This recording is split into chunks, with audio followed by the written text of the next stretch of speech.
Techtonica released a couple of weeks ago to many positive reviews on Steam, and they've even started talking about new quality of life features coming in the next update, such as the ability to dig down, which I'm definitely looking forward to. However, with it in its very early stage of release, I'm personally left with 10 pretty big quality of life changes that I feel need to come to Techtonica. But before we do get into this, I do want to specify that this isn't me hating the game. I do very much enjoy the game, and though I've been away moving house for the last 2 weeks, I am very much looking forward to playing more. But I did want to offer my personal constructive criticism and also thoughts that have been shared with my community members over in my streams on twitch.tv/Totalxclipse. So first off, stats on machines. I feel this is the same for 99% of the Techtonica player base. With a factory game, we want to have the opportunity to at least optimize our belts without having to do more math than is absolutely necessary. Now the good news is that the devs are well aware of this and confirmed prior to launch that this will be something that's coming very soon, so we can expect it hopefully in the next update, which will be in late August if they're still on track for that. Speaking of which, they have mentioned that they are going to add more information about that soon.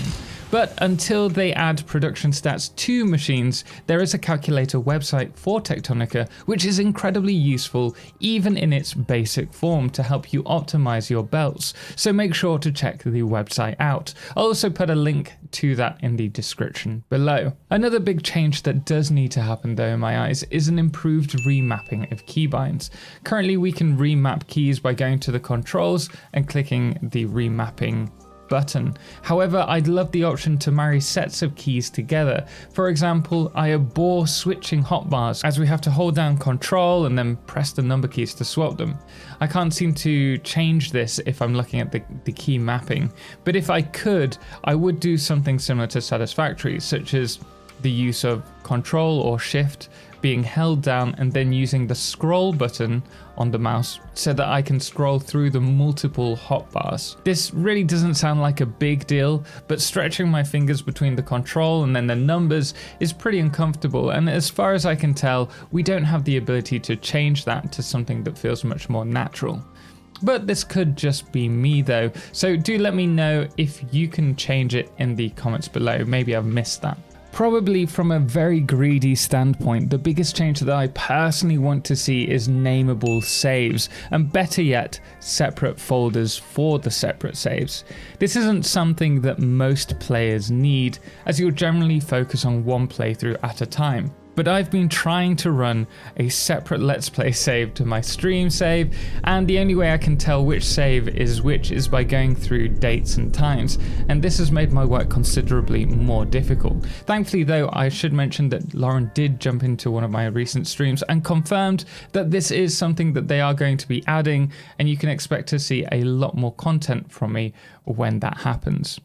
Now, a lot of care has been taken to brighten up the game since the first demo release of Techtonica, with a big concern that the game was too dark, and for the most part they have done an incredible job at creating a beautiful, vibrant underground world. This does bring me to my next point though, which is the upgrade terminal completed screen is just too much.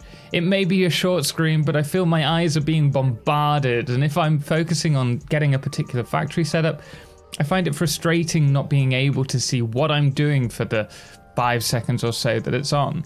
And I know I'm not the only person who feels this way, because a few of you have been mentioning it in previous videos in the comments. By the way, if you do have your own constructive criticism, this would be a perfect opportunity for me to say, though I would love to hear them in the comments below, do put them there, but also make sure that you mention it over on their website, on the forum page that they have, or even in their Discord, as that's the best way to ensure that the team see your thoughts and your own experience of the game. After all, some things that niggle at me may not be an issue for you, and vice versa. Now, when it does come to factory games, there's one thing that's guaranteed: lots of buildables producing lots of things. So why not give us the opportunity to set a recipe and then use Ctrl+C and Ctrl+V to copy and paste the recipes to the buildables in the same line.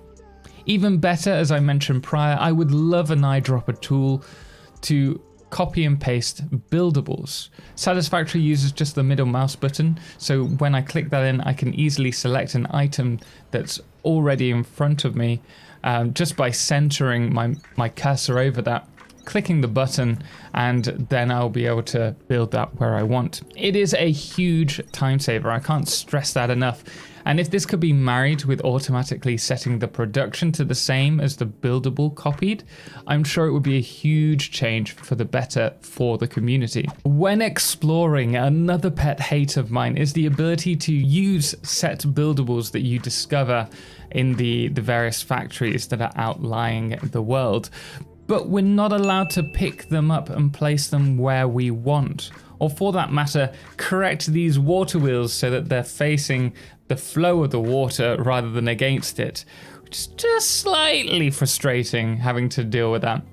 Speaking of water wheels, I also find that the power is a little bit confusing to understand in the game, as there's very little information on them. A bit like the production stats that we spoke of before, I feel this could be clarified in-game a little better, and this no doubt falls into the broader issue with the UI and UX, which certainly needs an upgrade, but that will come as the game develops further. Also, a little change that I would love to see is feedback when hitting trees. Originally, I had no idea I could break them with the pickaxe, because when I hit them, I had no feedback that I was damaging it. Unlike the earth, when you're tapping that, you can hear it and you can visually see that it's breaking. But sure, there is a health bar in the lower left-hand section of the screen with the name of the tree once you start breaking it, but unless you're looking down at that, you're going to be none the wiser. So I think that would just be something useful and something good to bear in mind for other parts of the game as well. Now, the last two changes I'd like to see come down to build placement. We have the foundation system. Though it works fine, it can be particularly difficult when trying to view and place foundations at different levels. This also ties into my second issue with conveyors, which can be difficult to work with when trying to work at different heights. I would love for us to have a manual system in place for placing conveyors at different heights, rather than having to place them directly above or below something, perhaps with the use of the plus or minus key to go up or down a level.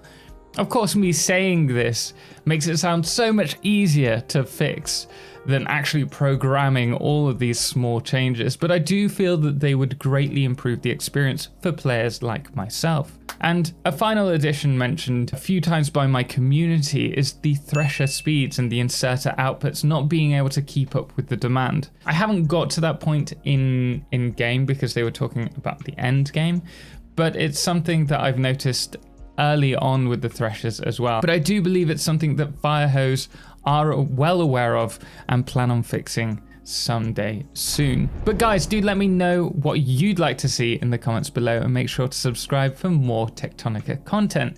Until next time, special thanks does go to all of our amazing supporters, most notably our Socialise patrons, James Owen, Firefless and Trebor, as well as our Lunars, the Calamity, Ben, Star, Shoku the MN Wolf, and that dude AW, as well as our Blood Moon of the day, which today is the Gaming Trucker. Until next time, as always, ciao for now.